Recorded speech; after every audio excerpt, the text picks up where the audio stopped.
It's been a year since Santa Fe County began the process of developing an ordinance to regulate oil and gas drilling. That's done now, but that was like writing Chapter 3 of a big book to be many chapters long.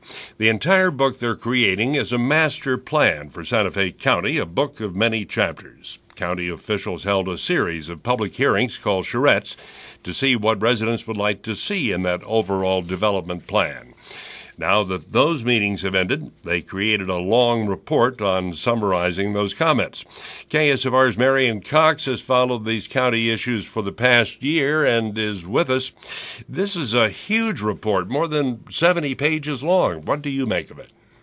That's right. Santa Fe County issued a report, which they had promised. It is entitled the Santa Fe County Outreach and Charrette Report. It was issued on the 31st, earlier this week. And basically, the report summarizes what the county has learned during its 2-month-long effort at conducting community-based meetings surrounding its proposed growth management strategy for the county. You're right, it's 73 pages in length. It is a dramatic improvement in terms of the quality and quantity of information being shared with the public about this strategic planning effort, growth management planning. The report offers an extensive and detailed look at the current planning effort. It reviews recent past county planning efforts, including the general plan update of 1999 and the community-by-community planning process that has occurred over the last 10 years.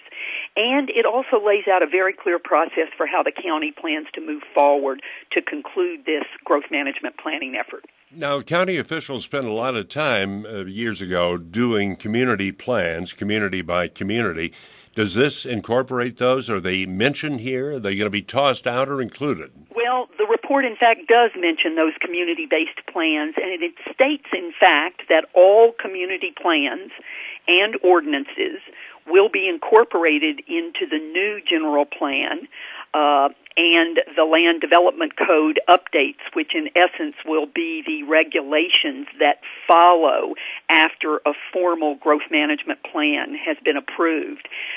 Santa Fe County has made a commitment in this report that it will incorporate and build on all of the adopted and in-progress community plans and ordinances.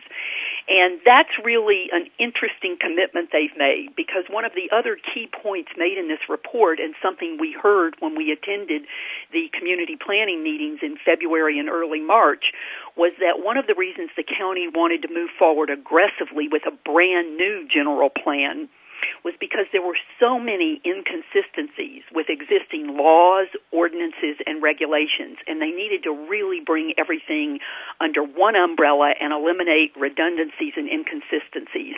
So I found it very interesting that they've made such a strong commitment in this report to include all those community plans, because we have to believe that many of the existing inconsistencies and redundant ordinances reside in some of those community plans.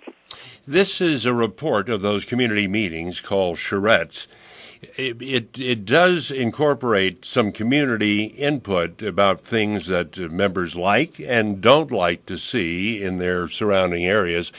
But I didn't see, maybe you did, any specific recommendations like 1, 2, 3, these things will be done. No, the report does address what they heard from the public in 2 different ways. They have a section in the report called Issues and Opportunities. And in that section, they talk about the key issues that surfaced again and again and again in the round of public meetings that they conducted in February and March. For example, some of the outstanding issues, things they heard lots about from the public, were limit density in the county in future development activities, stop growth, look at water supply issues, look at energy conservation and renewable energy sources. And whatever you do, allow the county to maintain its community focus. So in that sense, they do list it. Well, they're reporting back what the community wants to say, but they're not saying they'll actually do it, are they? Well, what they have said in the report is one of the more interesting and more detailed chapters. It's called Chapter 5, and in this chapter, the county lays out in draft form the types of policies that they propose to include in a new growth management plan. And while we've taken a cursory look at those policies, they are contained in 23 pages, and they range from policies on transportation, intergovernmental coordination, public safety, land use, conservation. So I could go on and on. There are very many categories, and what they're doing in the draft that they've issued is really setting the tone for where they're headed. And there will be more public meetings. In fact, there'll be a series of public meetings on this particular document summarizing earlier public meetings. That's right. The county is currently proposing to hold 2 public meetings in the growth management areas, the 4 planning areas that they were in February and March. Those meetings are currently scheduled for April the 14th and 15th, and the purpose of those meetings is to go back into each of the 4 planning area communities and ask people to provide comments back to the county and its consultant team on what they think about the Charette report that you and I are talking about today. And then we'll have reports on that. We'll have reports on that, and then according to the schedule laid out in this Charette report, the county and consultant will take the feedback they get from these April meetings. They'll put together a draft growth management plan. This is the thing we're all looking to see. And then they plan on circulating that growth management plan for public review prior to submitting it to the Board of County Commissioners for their review. We'll stay in touch with the issue. Marion Cox, many thanks. Thank you.